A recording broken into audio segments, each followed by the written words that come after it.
hands up, we can throw up our arms. We can say yay! Yay! Hi everyone! I'm so glad you're here today. Benny Bear and I were thinking about some summer art. So we're gonna share an activity with you. We're gonna go through some steps to make a jellyfish. A jellyfish! Look at the jellyfish. Lots of opportunity to use different materials, nice visual, lots of color. Really make this your own. I hope you're having a good summer. I hope you're having a good summer. We were thinking about the beach. That's what we thought about the jellyfish. So this is our jellyfish. As you can see, our jellyfish is made with a bowl. It's just a paper bowl. Right? Paper bowl. Ribbon for the tentacles, yarn, and pipe cleaners. Lots of different materials. Real nice for tactile, right? Lots of different touchy-feely there. So what we did was took a bowl, used this guy here, a hole puncher, made some holes around the edge. Now, if you have some, if you have, toddlers will love to play with this. Just squeeze, squeeze, squeeze. It will be a challenge for them to get it on here and make the holes. That's okay. Your older kids can do that. You can do that. Just show them how it works. But certainly you can let them play with this a little bit, and really nice for strength. See what they can do with it. So that makes the holes to hold the tentacles. And then I got some color on here, and the way Benny Bear and I put the color on here was to use some paint in a squeeze bottle. Just drip, drip, drip, squeeze, squeeze, squeeze. Real nice, again, for strength, nice for cause and effect, to see how the paint falls, what a little bit of paint does, what a big drop does, a little drop does, where you place it.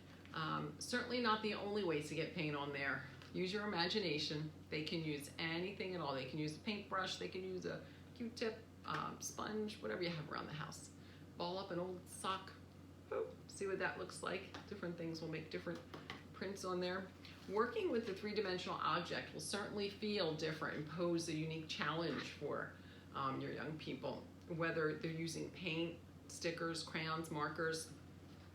You might have to show them that it can be picked up and they can work with the sides as well. If you're using a paintbrush, lots of times, in this bowl's on the table, they'll paint right on the top. You can show them at their sides if they want to work with the sides, how to manipulate that. Some of the young people will just turn it up the other way, and just because it's a bowl and they're correct, it is a bowl, they might just want to work with the insides.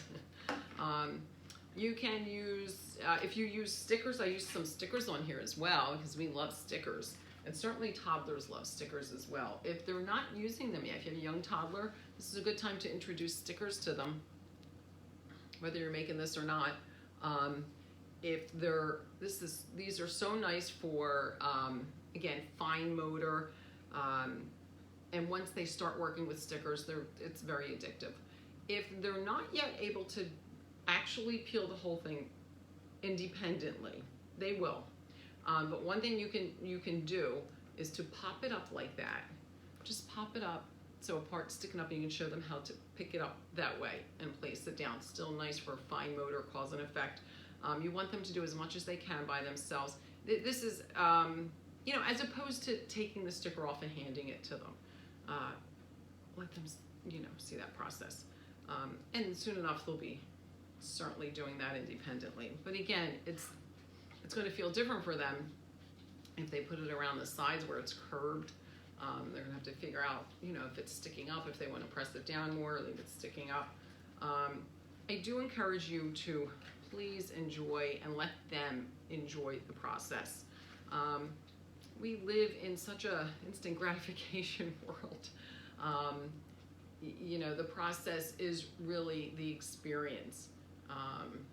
The young toddlers are not really seeing an end product. Each step is a learning experience of its own. and will certainly encourage a longer attention span, as opposed to, you know, our agenda. Adults lots of times have different agendas for our young people, you know, get this together. And but if you're using paint, you're going to want it to dry, so it'll take a day. So you'll maybe put the paint on and the next day work with it again. Really nice for memory, nice for recall, and again, nice for that longer attention span. Hopefully, you know, one of the benefits of us having to stay home more is that parents will understand the process of children learning and the importance of their process of how each child learns. So certainly this project can last, and let it last. It's much more enjoyable that way, and you can really dive into it as much as you'd like. If you have somebody that's really interested in sea life, this is just a starting point. So on to the tentacles. You can use pipe cleaners for the youngest, are probably, I would say, the easiest, you know, the more doable, easiest way to get this into the hole is with a pipe cleaner, because it is wire and it's easier to manipulate for their fingers. And again, this might take them a while to do, but that's okay. You show them how to do it. They'll work on this, you know, until they can get that through the hole. A lot of development happening here.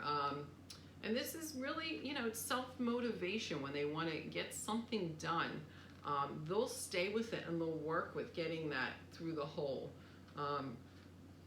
You can use ribbon, you can use yarn, you can use it just as it is, or if you need to, you can put a little piece of tape around the end to make it sturdier and more doable for them to get it through the hole. And you know, you're, like I said before, you have maybe different ages in your household, so everybody's doing something a little different. They can work independently, maybe they can work together, but you want it to be their own. You want their artwork to be their own. Try not to, you know, fix something after they do it. However it looks, it looks. It's theirs. And when they are finished, they can play with it. You can hang it up and enjoy your sea life, your jellyfish. You can use all the same for the tentacles, or you can mix it up like I did, whatever's working for you and what you have. And again, if you don't have a paper bowl in the house, that's okay. Try and think of something else that you can fashion something else in this shape. A coffee filter is this shape. You can use a coffee filter. See what else you have. Little plastic baggie, right? That's a cool, like, jellyfish type of thing. And again, as always, common sense with really young children, keeping safety in mind with anything long like this, or any little plastic bags or anything. Always keep safety in mind, but let them enjoy the different materials and enjoy the process, and you know, see what else you can make. So that's it for us today. I hope you're all having a good summer. We're having a good summer. Do a little Benny Bear before we go. We'll do a little. Well, I know a bear who likes to play, and Benny is his name. B-E-N-N-Y, B-E-N-N-Y, B-E-N-N-Y, and Benny is his name. Benny the bear goes up and down, up and down, up and down, and Benny the bear goes up and down, and then he gets that kiss. Mwah! Benny the bear goes side to side, side to side, side to side, and Benny the bear goes side to side, and then he runs to hide. Whoop! Benny the bear plays peek-a-boo, peek-a-boo, peek-a-boo. Benny the bear plays peek-a-boo, peek-a-boo, whoop, whoop, whoop, whoop, whoop, whoop, peek-a-boo. I love you. We take our little hands and clap and clap, clap and clap, clap and clap. We take our little hands and clap and clap. It's time to say goodbye. We take our little lips and we take our little lips and it's time to say goodbye. Bye-bye, everyone. I hope to see you soon. Have fun.